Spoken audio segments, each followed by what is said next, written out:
Welcome to the Spike Piledriver review of the 1999 Royal Rumble. This is the very first review video that I'm releasing here on the channel, and it's fitting that I look back at the very first pay-per-view event that I watched back as a 9-year-old. Right, this will be the beginning of the 1999 WWF series, which is the first of hopefully many on the channel as I look to weave in more series as we get things going here. If you like the style of my review, I'd urge you to hit the like button and subscribe so that you can catch the next one as soon as it's released. Hit the notifications as well. And also, please let me know your thoughts and memories of this show down in the comments, as I would love to hear from you. Right, the 1999 Royal Rumble match itself is often looked upon as one of the poorer Rumble matches, but after some of the stinkers that we've had in more recent memory, I think it fares probably a bit more positively than it had done in the past. But I'll cover my thoughts on the match itself as we get there, because this is the full pay-per-view review that we're doing today.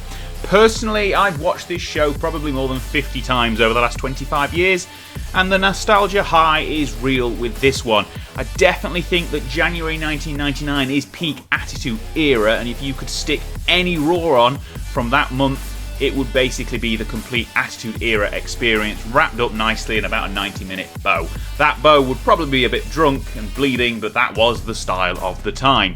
The show itself took place on January 24th from the Arrowhead Pond in Anaheim, California, and there were 14,816 in attendance, with a pay-per-view buy rate of 650,000. The show had the subtitle No Chance in Hell, which leads us nicely into the incredible theme song for the show, which was then quickly adopted by the corporation and the McMahon family and has been used ever since as an iconic theme, and this is where it debuts. The intro package itself focuses solely on the ongoing McMahon vs Austin feud going into the Rumble match. They'll be entering at numbers 1 and 2 with a big $100,000 bounty on the head of Stone Cold Steve Austin.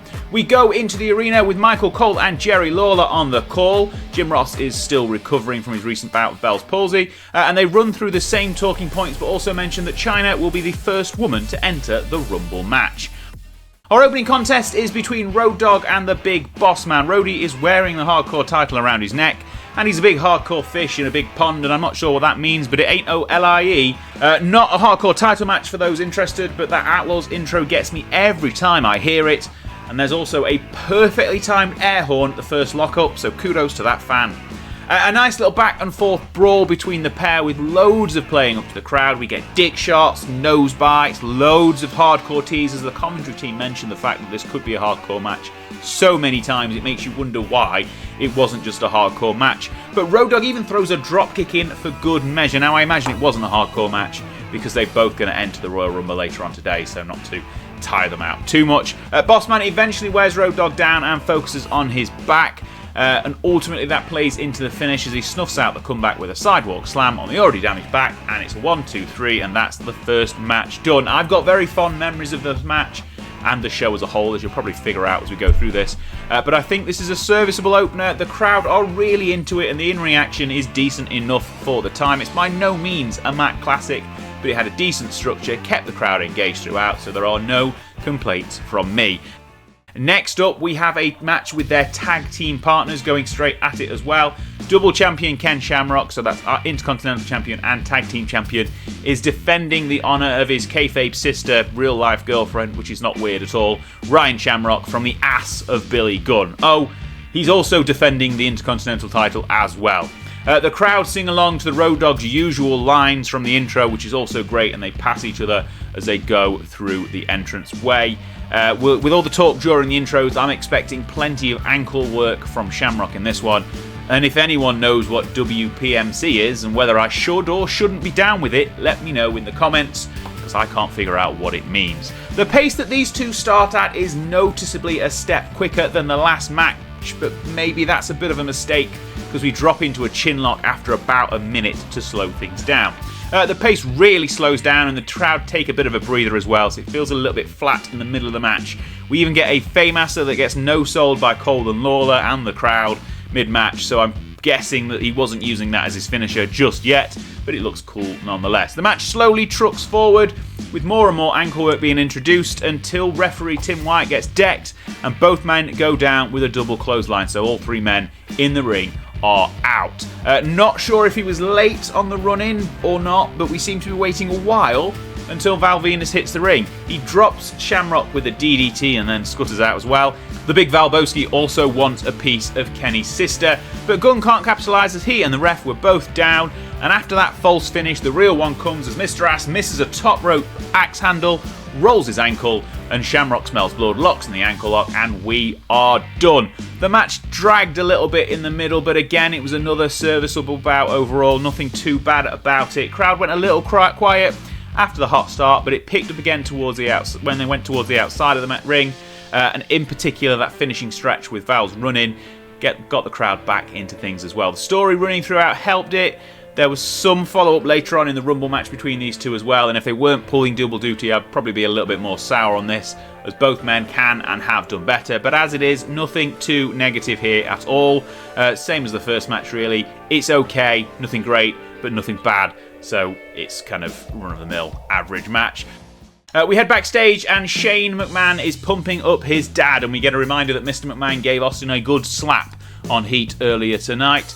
We then see Gunn helped to the back, and we're straight into our next match as Gangrel bops to the ring. The front row absolutely love it because it's a banger of a theme. Gangrel, who lives a gothic lifestyle, obviously, that's mentioned a few times, is facing X-Pac for the European title. I think this one's basically just been announced as a title match.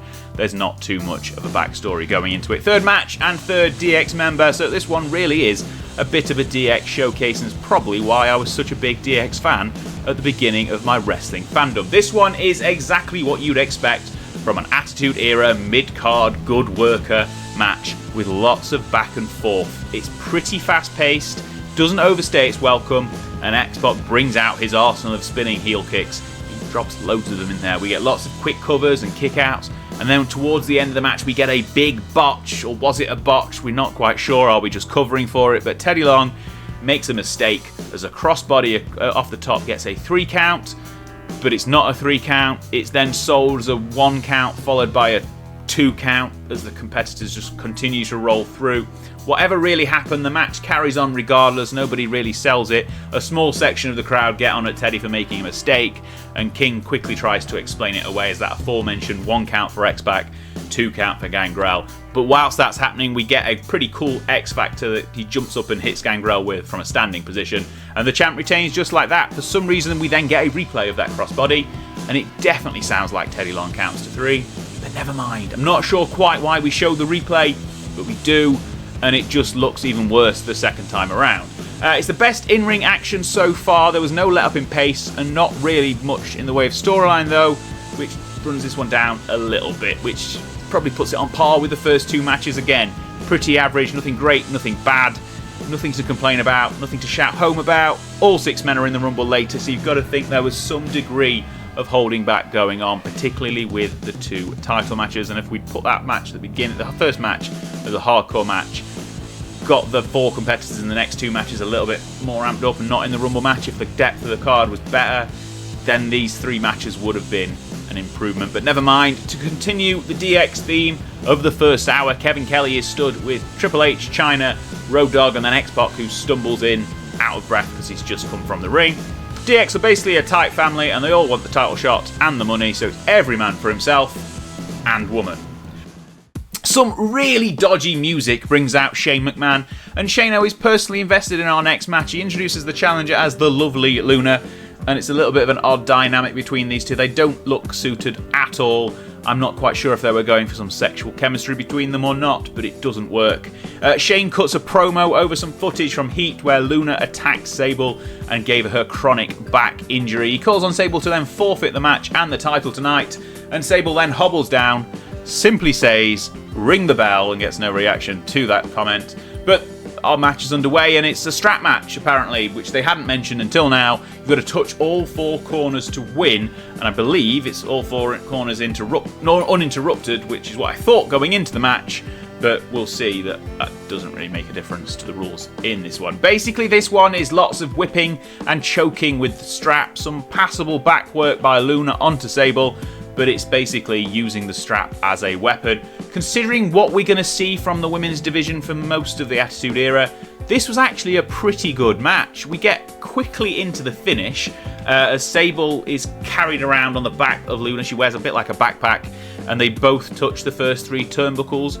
Luna doesn't realise, or isn't supposed to realise, that Sable is on her back touching the turnbuckles as she's touching them, but never mind. I'm not quite sure why they don't cancel each other out, but I'm guessing it'd be a bit of an odd finish if they did, because then no one's got any turnbuckles to touch. But either way, we're being a bit fluid with the rules, or I just don't understand what a strap match is after watching loads of them. Anyway, regardless, Luna is apparently unaware of what's going on behind her and is about to win, but then Sable has a bit of a tussle. They do a big backflip.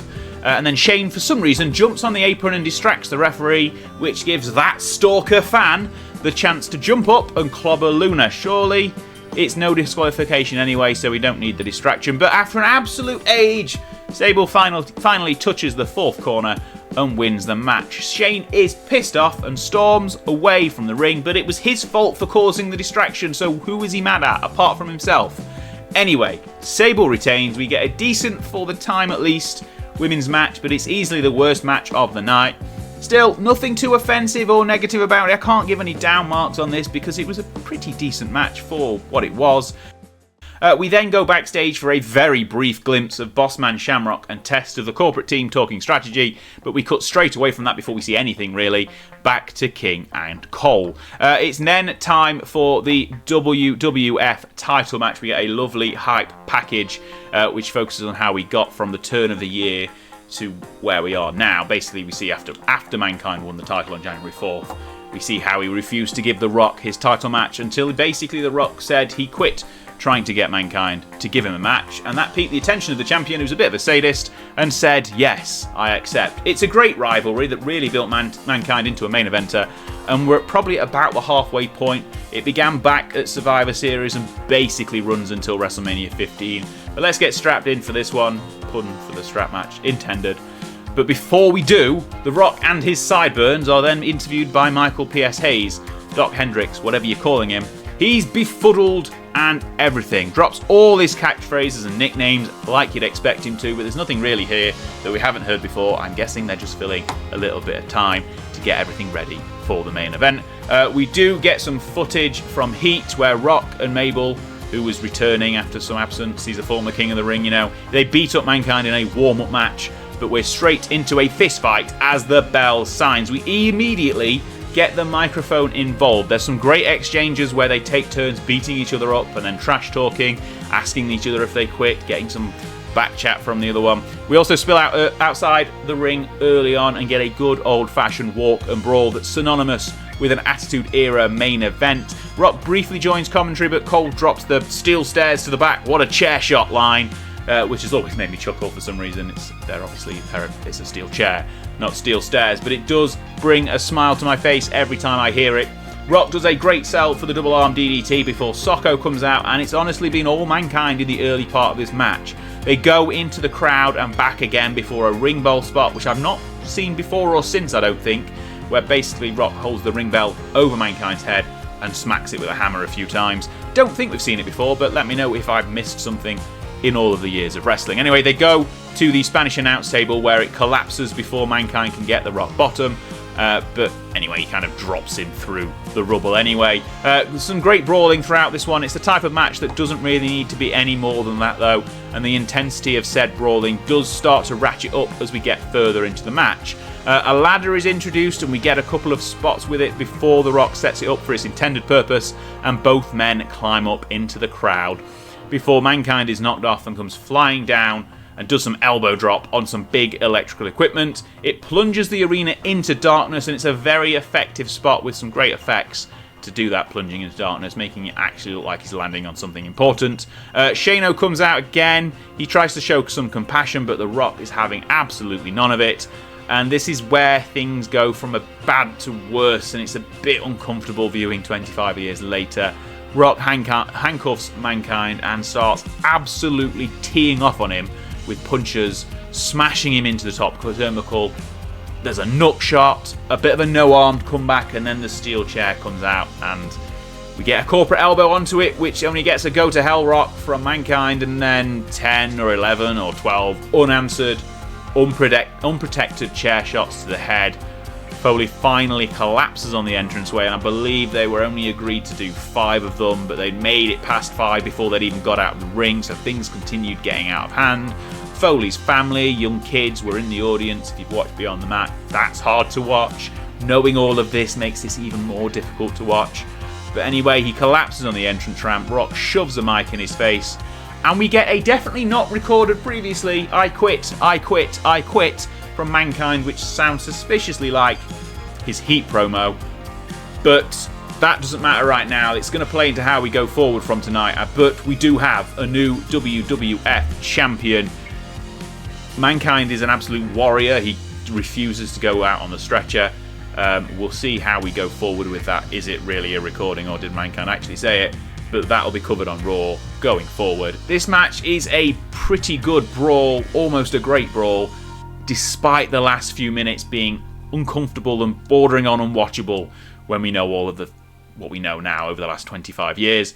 This pair knew how to work together though, and it was easily the match of the night. The story running through the match is excellent. The ending leaves us intrigued and wanting more. If we kind of ignore the 10 chair shots ahead, if it was just a couple, we'd be a little bit happier.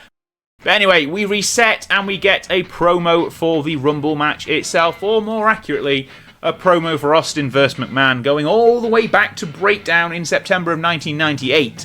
We recap the last 6 months to show the adversity that Austin's faced since he was basically forced out of his title. It's a great promo package, but there are 28 other competitors in this match, in case you missed it, which you will have done because they make no mention of numbers 3 to 30 for this promo package. We get more footage from Heat as Austin arrives in the Eliminator monster truck before Austin is slapped across the face by McMahon, which we saw earlier, and then Stone Cold gives a little beat down on the Stooges.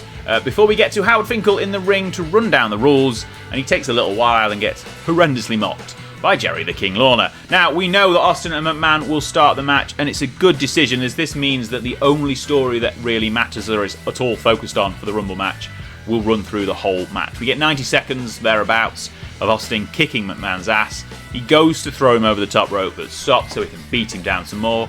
And then we get the countdown to number 3, and it's Golga of the Oddities, which is a little bit of a letdown. But McMahon manages to sneak out under the bottom rope as Austin's busy chucking Golga over the top. And we go for another walk and brawl through the crowd. Now, Droz is number 4 from the Legion of Doom. Nobody actually cares, and we don't even see him because we're too busy watching Austin and McMahon fight into the women's toilets, where the corporation is ready for an ambush or a plan or something. We see Droz stalling in the ring, wondering what's going on, before he's joined by Edge from the Brood, and Edge is still in his inner rage phase. And the two young stars have a little back and forth until Goldberg makes his entry. He gets the piped-in chant, the piss take of Goldberg, but takes an absolute age to enter before Edge just looks at him like, "What are you doing?" and dumps him out of the ring. We go back to the women's toilets, and they've finally finished putting Austin down the toilet, and the corporation have basically beaten him up, put him to sleep. Hopefully someone's cleaned the floor before Austin took his nap, but never mind. Edge and Droz are doing their best to keep the fans invested, but nobody actually cares, and that doesn't really change when Steve Blackman arrives. We're in a bit of a dead spot already in the Rumble. We spend more time perving in the women's toilets than watching what's going on in the ring. We do get a bit of a funny spot where Droz loudly calls for Edge to come over to help him, only to get a nice little eye poke, and it's just quite funny how Edge just looks at him and goes boop in the eyes. Now, Edge, star of the Rumble so far after 5 entrances, but that's not going to last very long. Dan Severn jogs out next. Another banger theme and a sweaty grey jumper, and he goes straight for his rival Blackman, who he turned on a couple of weeks ago in a Lions Den match. Now, Austin is back on the stretcher, and the announcers are arguing and filling time as nothing happens in the ring. Or does it? Who knows? We can't see. But it won't get any better because Tiger Ali Singh is out next, and I'd actually rather watch the ambulance than him in the ring at this point. The Rumble match is very much secondary and irrelevant at this point. Blue Meanie being next shows that much more than I probably could have hoped. The mid-card is filling the ring, and there's nothing to be excited about in this stretch of the match. It's really showing that some of the lower mid-card is pretty poor at this point in time in the WWF. Our first bit of intrigue in a long while is when an Entrant 11 doesn't turn up, and we find Mosh of the Headbangers getting beaten up by Mabel, who's now back full-time clearly, who looks to have taken his place in the match. The former King of the Ring winner clears the ring, racks up 5 eliminations, by the time that the Road Dogg makes his second appearance of the night. The Hardcore Champ eliminates Edge, and then the lights go out. It's The Undertaker and his newly created Ministry of Darkness, speaking of pretty awesome themes. The Acolytes, which is Bradshaw and Farouk and Midian, eliminate Mabel from the ring, kick his ass up towards The Undertaker and Paul Bearer, where Taker whispers sweet nothings into Mabel's ear before his henchmen continue to kick his ass, complete with Farouk tripping over the set and getting a bit of a giggle from the fans nearby. Road Dogg is all alone until Gangrel makes his second appearance of the night, and the front row is absolutely loving the theme, nearly as much as I do, but we've basically reset the match after 13 entrants. Gangrel doesn't last long though, as Road Dogg sends him flying, and Road Dogg's on his own in the ring again until Kurgan and his absolutely daft hat enter at number 14, and we're still flat as a pancake in this match. It's an odd position to bring out Kurgan. There's nobody in the ring for him to clear out. Mabel's just done that spot. We've already done the quick elimination and stand around spot with Road Dogg, so he's just kind of there. He's obviously not getting a push, otherwise he would have been in the position to clear the ring, but then he's just kind of there. Al Snow comes out next without Head, and then the announcers labour the point that Goldust stole Head from Al on Raw after their winner gets Head, pun, nudge nudge, wink wink, match, but he's quickly dumped out by the Road Dogg anyway, so he's not here to fight Goldust, who, to make matters worse, comes out next, and he doesn't even have Head with him. So if they're feuding over Head, why not have them interact with each other in the Rumble match? They come out back to back, they don't even notice each other, they don't care about the other one, neither of them has Head anyway, so what are we doing? I'm a bit confused. The further we get into this match, the more I'm regretting saying that this is a decent Rumble, because the middle bit isn't great at all. Godfather and his Ho Train are out next at 17, and we get some more nothing action. But don't worry, match reset number 3 is almost upon us. That's gotta be Kane at number 18, and unsurprisingly the big red machine clears the ring. But after his refusal to lie down for The Rock and the Corporation on Raw, he's chased away by the White Coats from the Insane Asylum. He chokeslams a couple, then eliminates himself from the match, and we've got another empty ring. Fantastic. Now, Ken Shamrock's music plays as he's out next, but it's Vince who enters the ring. He's finally decided to come back. He's in a jumper, and he joins commentary instead of trying to fight Shamrock, which is sensible because they're both in the corporation, and what would either of them benefit from? McMahon mentions that Austin is not coming back, so expect him to be back any minute now. Shamrock shouts at the fans whilst we wait and wait and wait for the next man to enter, and it's a one-booted Billy Gunn. Now, these pair pick up exactly where they left off earlier in the night, with Shamrock working over the ankle of Mr. Ass. Another corporate member in Test is out next to make matters worse for the degenerate, but we head back outside to see the Ministry of Darkness stuffing Mabel into a hearse. We then hear a siren in the background and an ambulance pulls up. Vince absolutely craps himself on commentary, pun intended, no comment, and then the Rattlesnake is back. Austin makes his way out to the Bossman's music and chases McMahon around the ring, and then once he gets inside, Shamrock tries to take him out, but he gets sent over the top rope, so the tag team partners don't even get a chance to work together, because by the time Shamrock's gone, Bossman's actually entering the ring, and he takes over, whilst Test and Gunn completely ignore both of them and fight in the other corner. There's a big bag of money on the line. Why isn't Test at least helping his team corporate member, Bossman, to try and get Austin out? That would make more sense. Anyway, we're going to get a lot of that as this match goes on. I think Austin's basically returned to the ring a little bit too early to try and give the match a bit more beef in the middle. Triple H is out next as number 23 and gets a decent pop, and he immediately goes to help his DX teammate, who finally then just decides to go after Austin.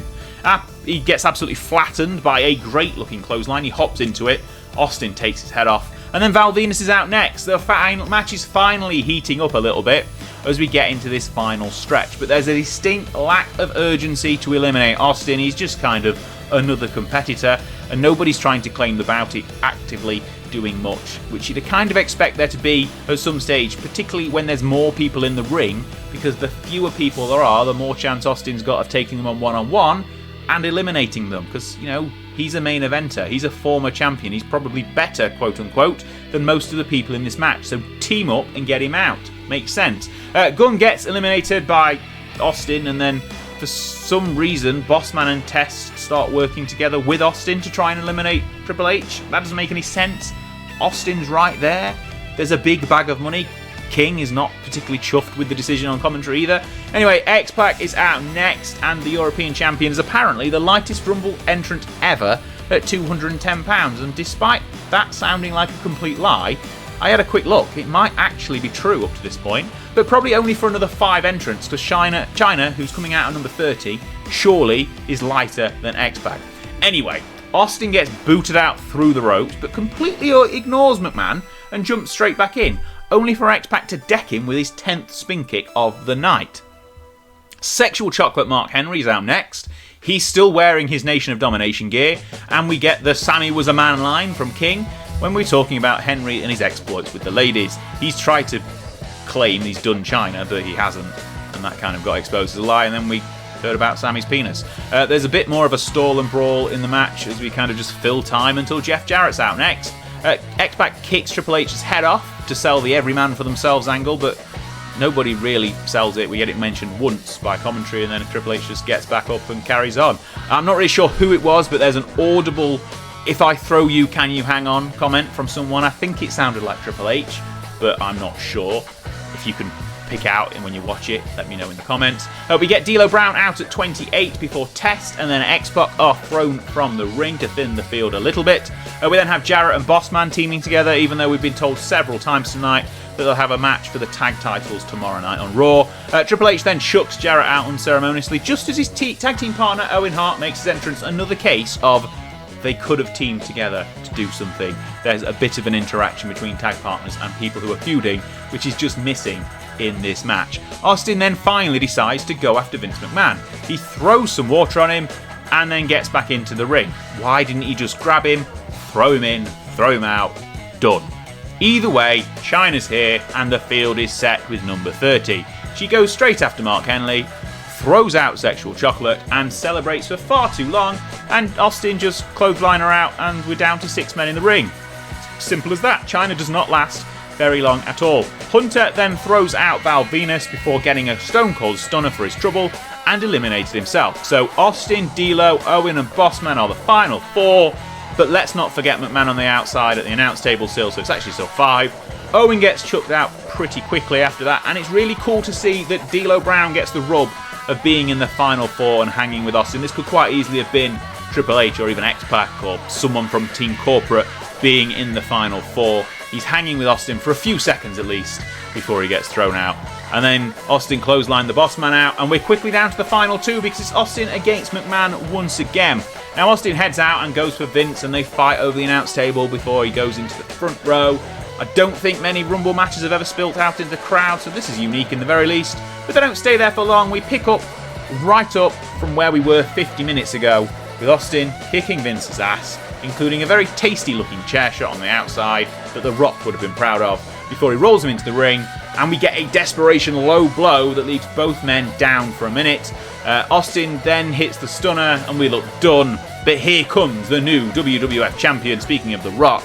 He's waving his arms around, gesticulating wildly, talking shit to Austin, and after some taunting back and forth, they look like they're about to do something, and finally Rock hops up on the apron just as McMahon's getting to his feet. Austin goes to grab him, Vince tips Austin over the top rope, and he has won the chuffing Royal Rumble match. I never expected this to happen going in, but Austin and Rock do another walk and brawl to the back as Vince looks dead in the ring. He's just lying there.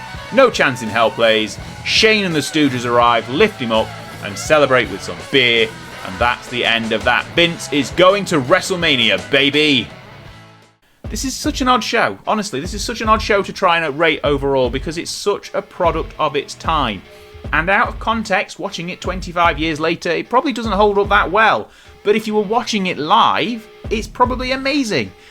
Don't get me wrong, there's nothing objectively bad here. The best match of the night, though, is a bit of a difficult watch through a modern lens. The Rumble match itself, a fantastic vehicle for moving the Austin-McMahon feud forward, but as a Rumble, it's far from the best. It starts out hot for about 2 minutes, and the final stretch from 20 onwards is okay. Gets better and better and better as we get there. It's nice to see an unfamiliar face in the final 4, but that run from 3 to 20 feels completely pointless. The match gets reset 3 times, which I know happens. It's a trope of Rumble matches. We get a big man out, they clear the ring, we reset, but it happens 3 times. And 3 times in quick succession, and there's a couple of missed opportunities to advance ongoing stories that just get missed for no reason. Like Goldust and Al Snow come out back to back, they don't even interact. They're feuding overhead. There's a tag title match already announced on Raw between the Bossman and Shamrock and Owen Hart and Jeff Jarrett. They're out pretty much close together and they don't really interact. The one we do get is Shamrock and Billy Gunn. They interact, they're feuding. But there's a chance for so much more to happen, but they just get missed out and kind of everything's glossed over because Austin vs McMahon is the only thing that really matters in the Rumble. Now the highs on this are pretty high, the lows aren't really that low, so overall I'm going to give this a 6 out of 10. Now I'm purposely trying to lowball my rating to try and combat that nostalgia kick that I got from rewatching the show for the 51st time or whatever it is, but I think that's really a fair overall score. There's going to be better shows this year, there's probably going to be worse shows as well, so for something that's slightly above average I'd say 6 out of 10 is fair, and obviously this is in the context of it being 1999. If we got this show in its current form how it is today, it would probably be a lot lower because you expect more from today's product, whether that's in WWF or WWE or AEW or something. You get these kind of matches, you'd be a little bit disappointed, let's be honest. But at the time, I think it's a fair, slightly above average show that doesn't have anything really negative about it. But there we go. The main event is difficult to watch, the title match is difficult to watch today. Anyway, there we go. That's my review of the 1999 Royal Rumble. I'd love to hear your thoughts and your rating for the show as well. Do you agree or disagree with me? Am I wildly off the mark? Let me know in the comments. Drop your opinions down there. And if you haven't already, please do subscribe to the channel. It really helps. Turn on notifications so you don't miss any future reviews. Next week's review will be the St. Valentine's Day Massacre as we're continuing the WWF 1999 series. We're going to drop some more series coming out in a few weeks' time as we get rolling with the wrestling show reviews here on Spike Piledriver. If it's released already, it'll be on screen right now. There's also going to be a playlist for the full series here as well. Anyway, I've been Anders. I hope you've enjoyed this video and I will see you next time. Thanks for watching.